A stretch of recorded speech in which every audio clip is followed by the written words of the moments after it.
Greetings, everyone. My name is Bart Berkey. I'm the founder of a company called Most People Don't. And this is the live version of the podcast. The podcast is called Most People Don't, But You Do. We have stories and conversations about people that I meet, random people that I meet sometimes, special people that I meet always, that are doing what most people don't do. They're setting an example. They are coming up with ideas and actually making them happen. And they are also volunteering their time. In a few moments, we will be having Alex Sheen. He is the founder of Because I Said I Would. I changed the format on him about an hour ago. I know he's on the West Coast, and let me just see if he is almost added to the stage. He's almost added to the stage. Device is not yet connected. But while I'm waiting for him to get situated, I wanted to read a little bit about him. So Alex started this company because I said I would, and it was sparked by the loss of his father. And he'll share this story with us here momentarily. But what is really cool, I had the pleasure of meeting Alex. Gosh, this was a few weeks ago. He was in Washington, D.C., speaking to a different group. And what I thought was just amazing is that he wanted to take his time to be able to meet with whoever was able to meet with him. He would fill his lunches, he would fill his dinners, he would fill every single opportunity to be able to spend time sharing this message of Because I Said I Would. As personable as you could well imagine, very busy, but certainly focused on doing what he said he was going to do. Let me read a little bit more about him. I'm going to add him to the stage. And there he is. Can you hear me all right? Yes, sir. Alex, so glad that you were able to join us. I was telling this story about how we initially met, and I started to read a little bit more about you. And if you don't mind, I'm so glad, but let me finish reading a little summary about you, and then we want to jump right into questions. Sure. We were talking a little bit about how you were spending time whenever you're traveling, meeting as many people as possible, but this is what I wanted to read. Alex is one of the world's foremost experts on accountability and commitment. He is a 5-time TEDxTalk speaker, author, podcast host, internationally recognized humanitarian, and of course, the founder of Because I Said I Would movement. His work has been featured on the Today Show, Good Morning America, the Steve Harvey Show, CNN, Fox News, and many other programs. That is all speaking that I'm going to be doing about Alex. But Alex, so glad that you are joining us, and can't wait to learn from you. So first of all, welcome to Most People Don't, But You Do. Yeah, well, I appreciate it, Bart. And thank you so much for meeting with me and just learning more about the charity, having your daughter who's from Hawaii, and then the traffic in DC, and NATO week, and all the things that come with getting into the city. I really just appreciate your interest in resiliency skills and mental health habits and what it takes to help others in need. Well, and as I shared with so many people before, I was not going to miss an opportunity to meet you. And suddenly you have set a great example, not only for me and my business, but for so many other people by being so giving. And that's really what I wanted to kind of get into, Alex. Your propensity of doing unique things and coming up with this idea. When we had lunch together, you were talking about, your mother is proud of you. Your father certainly would be proud of you. But there were other things that you could have been doing to be able to have a more comfortable living. That your brother, is telling you, well, if you did this on your own, you could be making so much more money, and you could be buying homes, and you could be going on vacations all over the place. And so really the question is, Alex, why? Can you start off by telling us the story, how it originated, and then I really want to get into and have our listeners learn the why you are doing what you're doing. Yeah, it all comes from how my father acted with me and my brother. My dad was a pharmacist for 25 years in a hospital, but he was the average guy. No one would go home and talk about my dad. Oh, Al Sheen is great. I don't know. He's just a decent dude, but kind of run of the mill in many ways, except for this one thing, which is that he was a man of his word. If he said he was going to be there, he just showed up. And I don't know how your audience feels, but it seems like a lot of people just don't do that anymore. 5 minutes before we're supposed to be there, or even 5 after, we receive or send a text saying, "Oh, I can't make it," and people don't keep their promises very much. And I think that's more of like a canary in the coal mine type of thought, right? Like, because if you said, "Oh, promises," like that's a humanitarian cause, like that wouldn't resonate with most people. But if you said, "Oh, what does it take to keep promises, though?" Well, you would have to have self-control. You'd have to hold yourself accountable. You'd have to be honest. Okay, things like that. What kind of value does that have to society, though? Mm-hmm. So I really think that this is why it resonated with me so much. This quality of keeping promises from my dad. And as you know, Bart, unfortunately, because I said it would is the title of my father's eulogy. My father would be diagnosed with stage 4 small cell lung cancer, and on September 4th of 2012, he passed away in our home. I reflected on this thought of a promise. I was asked to write his eulogy, and I created what we call a promise card. Mm-hmm. Just a 1-cent piece of paper. Says, "Because I said I would," on the front, and on the back, there's nothing else. You write a promise on the card, you give it to the person you're making that commitment to, and when you fulfill that promise, you earn the card back.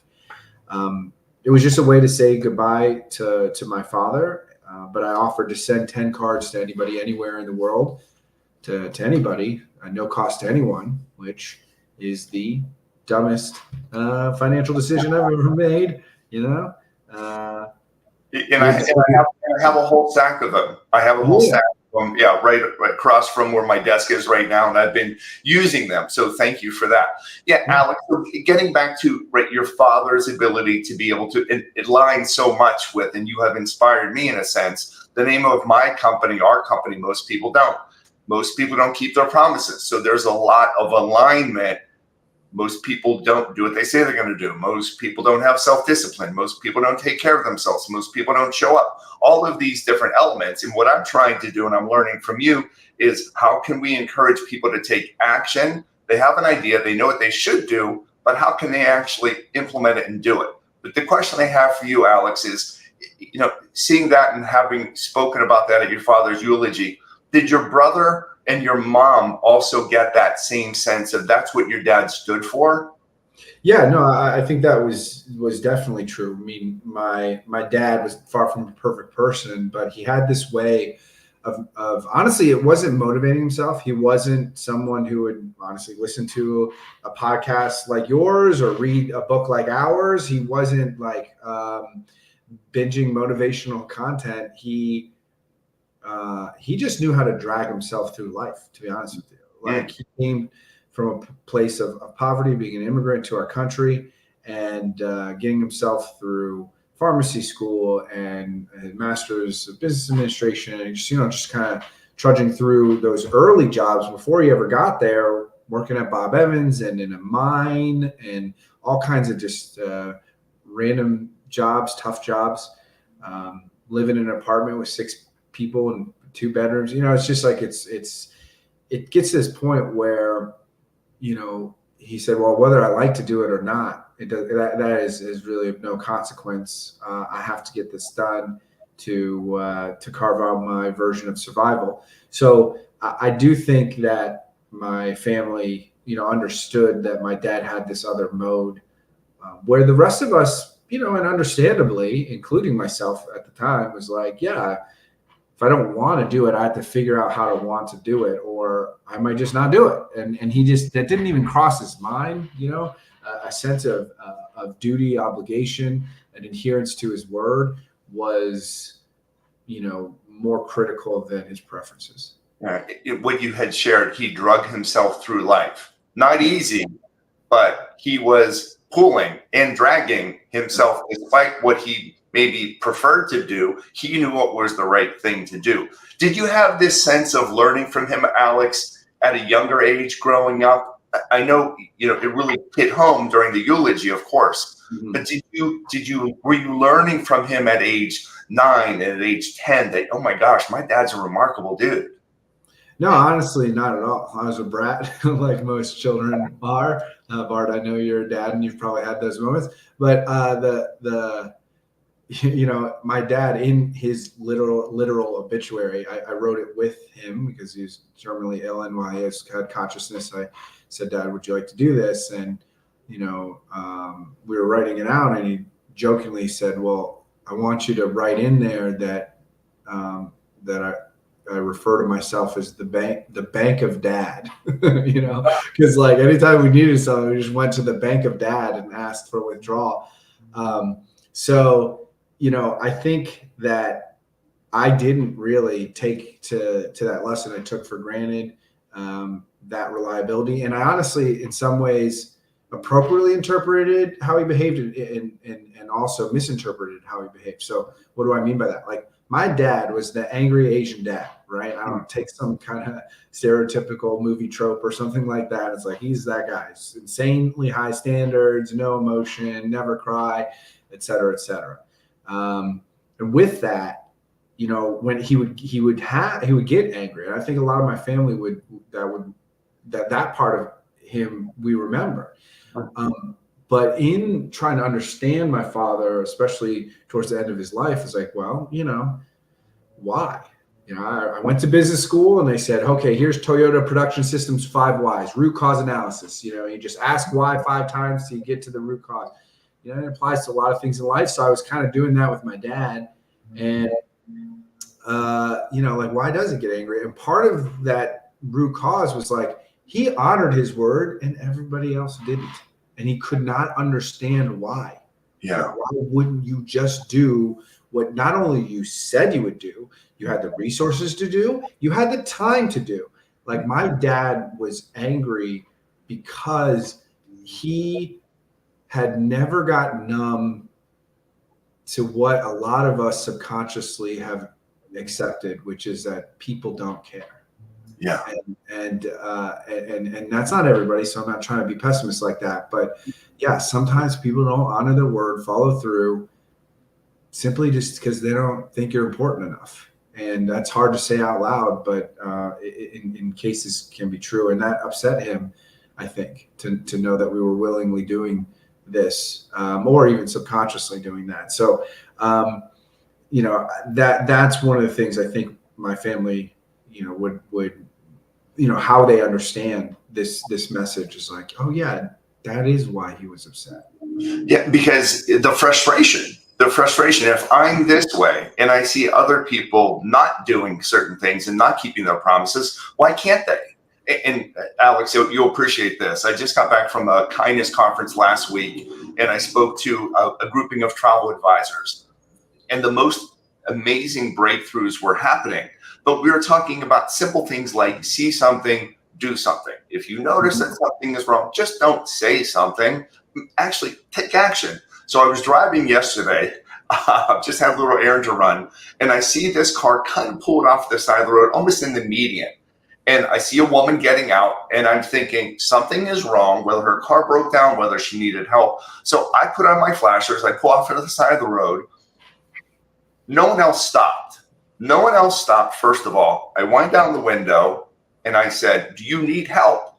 And she said, no, I'm okay. And I saw what she did. She stopped at an awkward place. There was a box turtle that was trying to cross this 4-lane highway.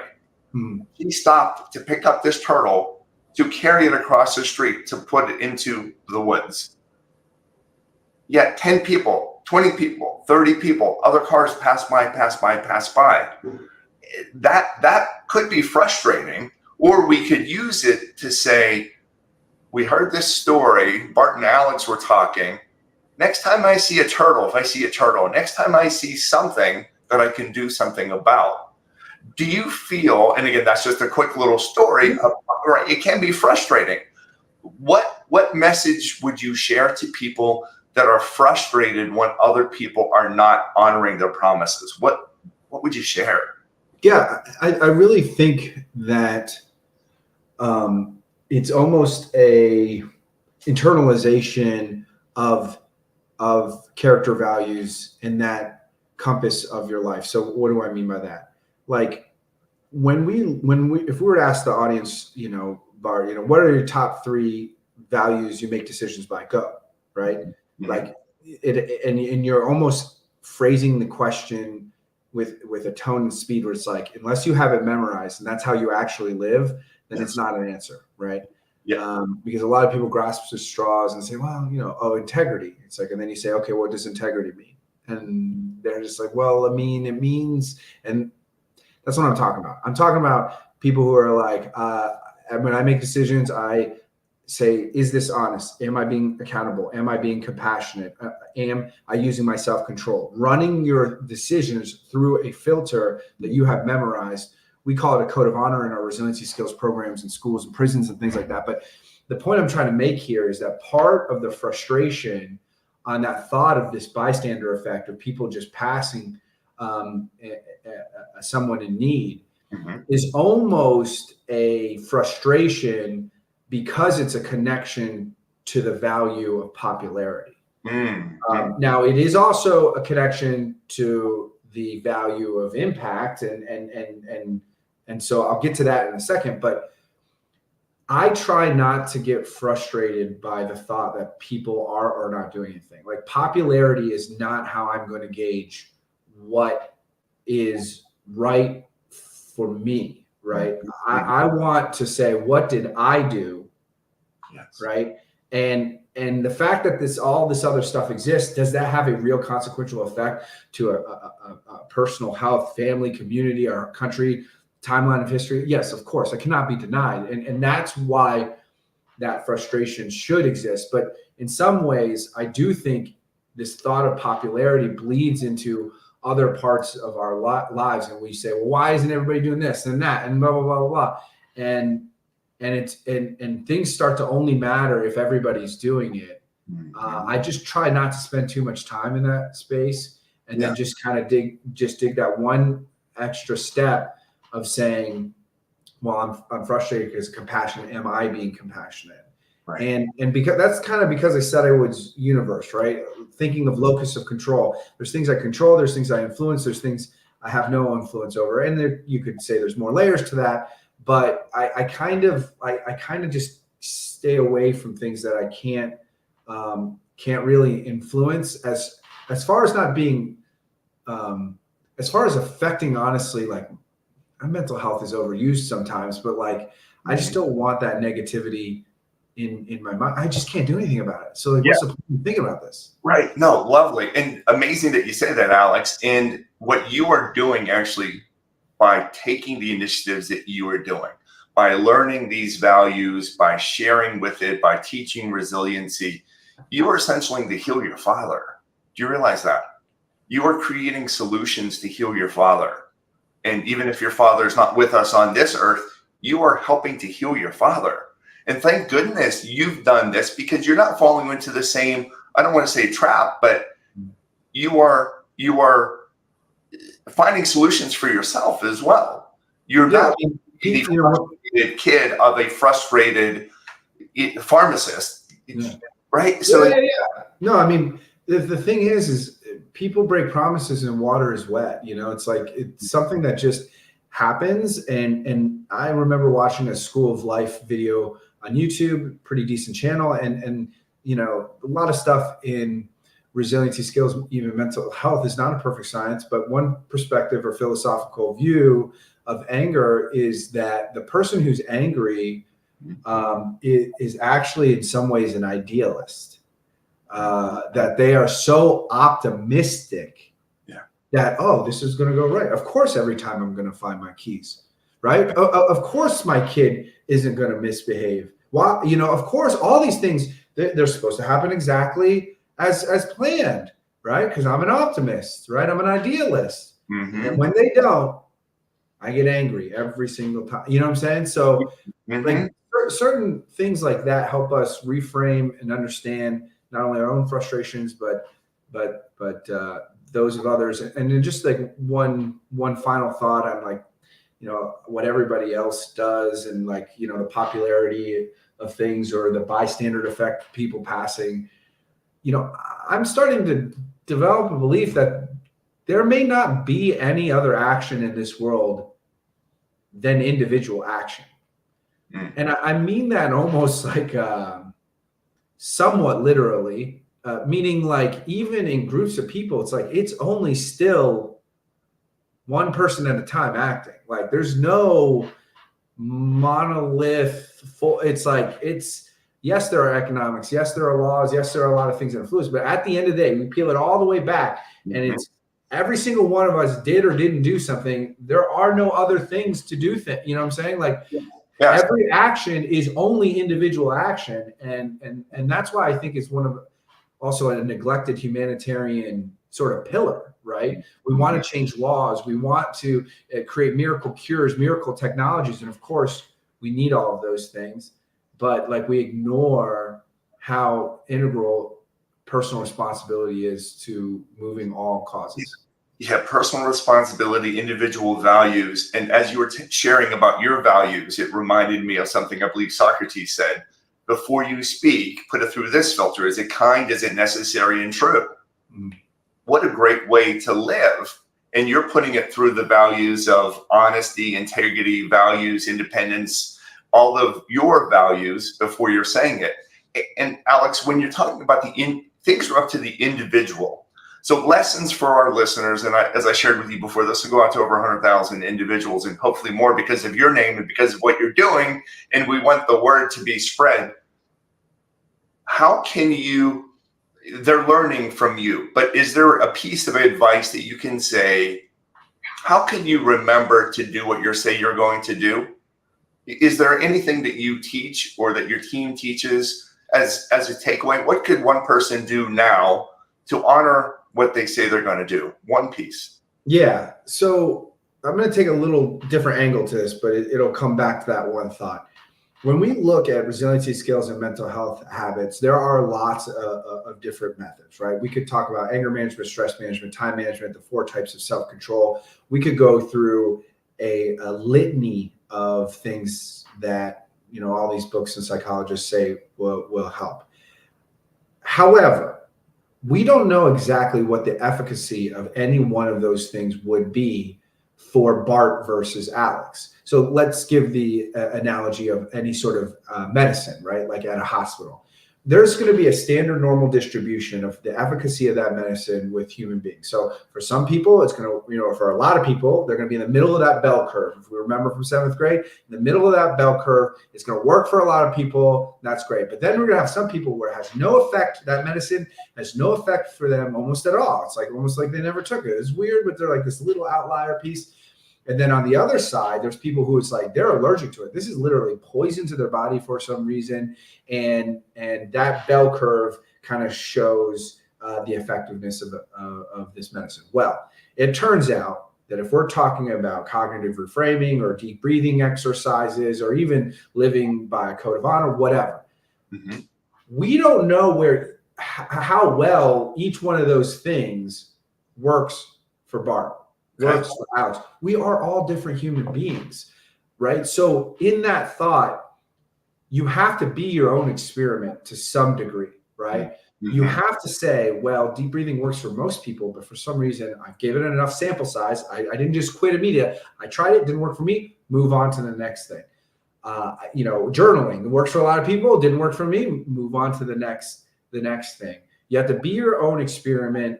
And you have to have that kind of patience in order to find the formula that is your set of resiliency skills that work for you. So I think the last way I'll phrase that is a brute force attack, right? In software, which is a universe I came from prior to this, if you're trying to break into a system, there's one old school way of you just try every password that exists. If it's 4 digits, you type 0000, enter. Didn't work. 0001, didn't work. You keep doing that until you trip across the right answer. Well, in this scenario of our own resiliency, we don't actually know when we can look at our parents and their biological predisposition, our culture. There's certain things that you could suggest that, and studies, of course, that's a great place to start. But at some point, it's like, yeah, we got to kind of go on our own journey here of a brute force attack. And that's what I would say to your listeners is, it's just a part of that process. And then one extra piece, just as a bonus, and people on podcasts don't talk about this very much. You know, I have 5 TEDx talks and I've never said it because no one wants to hear it. It's not clever enough. It's not some silver bullet, but diet, sleep, and exercise. Diet, sleep, and exercise. That determines your level of energy to, and I'm not like saying this as in and out, I'm saying literally get up off the couch, like my beagle, if you can see her back there. Right?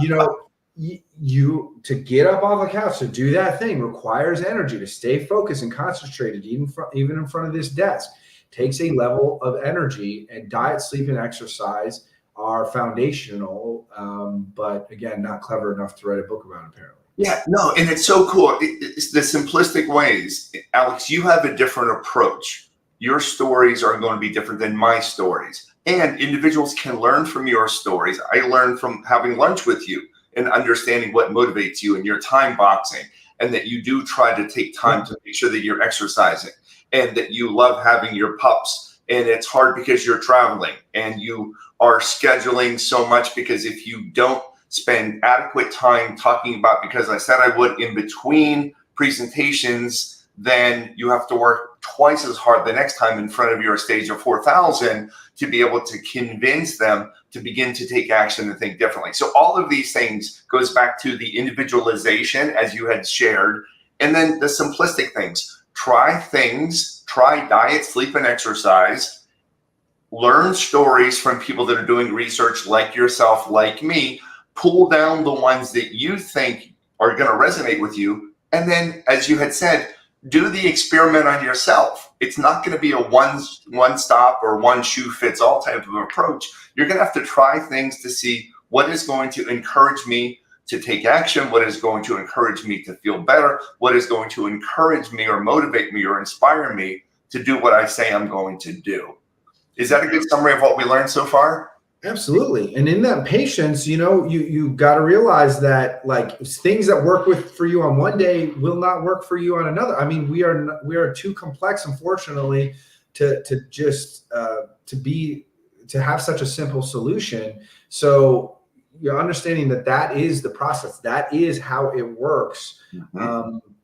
And week by week, phase of life, maybe things that worked in your 20s don't work in your 40s. It's just how it works, and we don't have to be frustrated by that, right? Yeah, don't need to be. And I guess the whole thing boils down to, and I say this with certain groups, 99% of the groups that I present to, and you'll probably find the same thing, want to get better.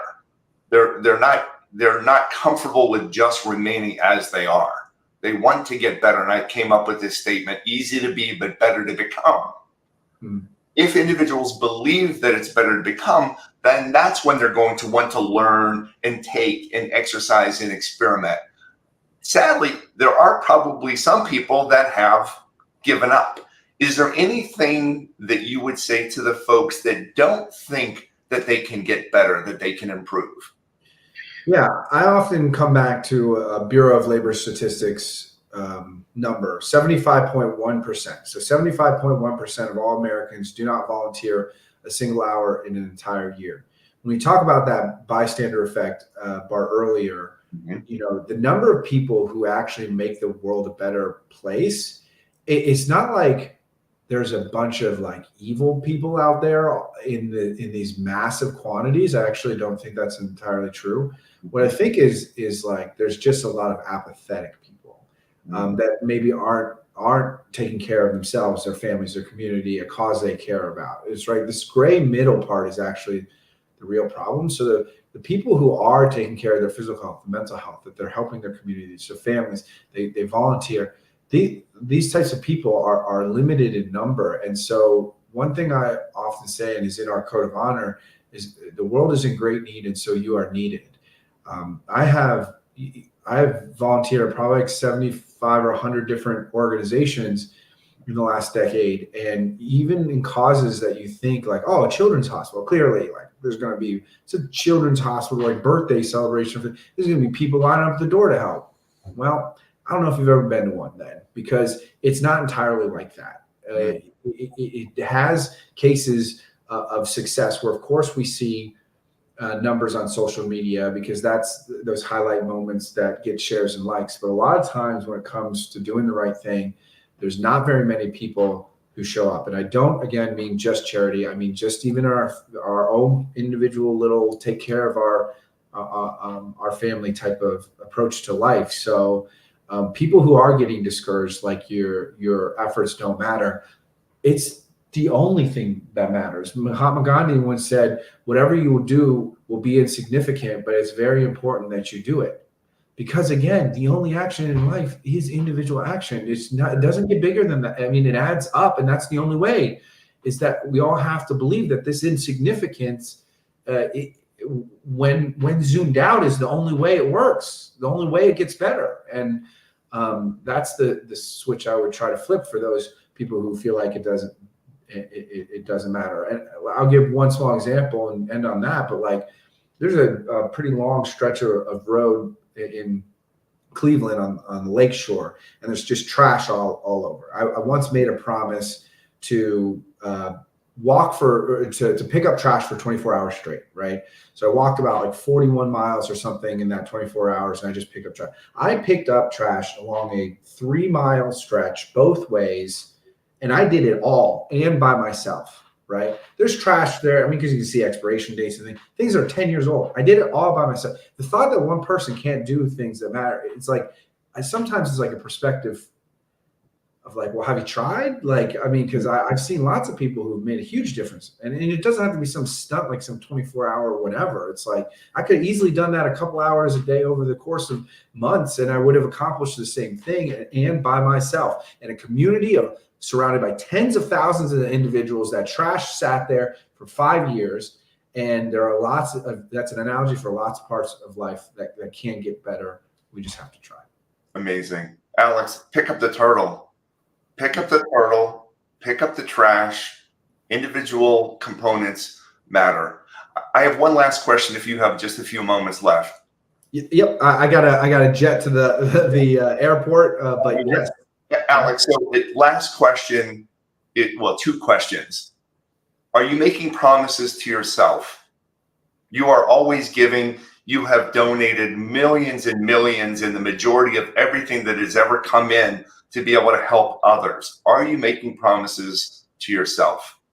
Yeah. The thing is the way I live, I would not recommend to other people, and not everybody should live the same way, right? I don't think everybody, I don't know, should serve their country overseas. I don't think, it's not for everybody. The things that I don't ever feel guilty about is diet, sleep, and exercise, right? I feel guilty about, how I spend my free time and things like that. But those always come back to that thought that I need energy. And I do believe that in society, because of just the formula that's always going to be, there's going to have to be some people who do extra, right? A very wise man once said, and this is Spider-Man's uncle, Uncle Ben, with great power comes great responsibility. But I don't know if you've ever remember sitting at home as a little kid looking at television and seeing athletes and billionaires or whatever, and with all this power, and they're doing the wrong things. And you said to yourself, maybe, well, if I ever had that, then of course I would do it the right way. Well, it's time to pay the piper. I don't need to enjoy this life in a way that may be common. I need to help people who are in deep suffering. Our camp helps grieving families. We work with the mothers of murdered Columbus children, people who have seen their children drown or die in car crashes. It's like there's the amount of pain that I've had conversations with is not something that I feel comfortable with. And so as much as the joys of life, of course we should all have, and I do, so we don't have to woe is me too much, but I don't want that joy as much as I want to eliminate this suffering. It isn't any more complicated than that. That goes back to a card that I created for this conference, and we spelled out kindness. K stood for certain things, and I and N and D. Well, the E stood for erase you. And Alex Sheen, that is just a great summary of who you are. You have erased your own needs to be able to eliminate the suffering of others. You have erased your needs for monetary gains to be able to donate for others. You're helping high schools and colleges and prisons. You have the camp that you are assisting individuals with. People that need it. You are not sitting by as a bystander. You are the one picking up trash. You are the one traveling the country, earning revenue and giving it back to people that need. Last question, Alex, and I'm going to reference because I said I would.org to learn more. How can our listeners help you? Last question.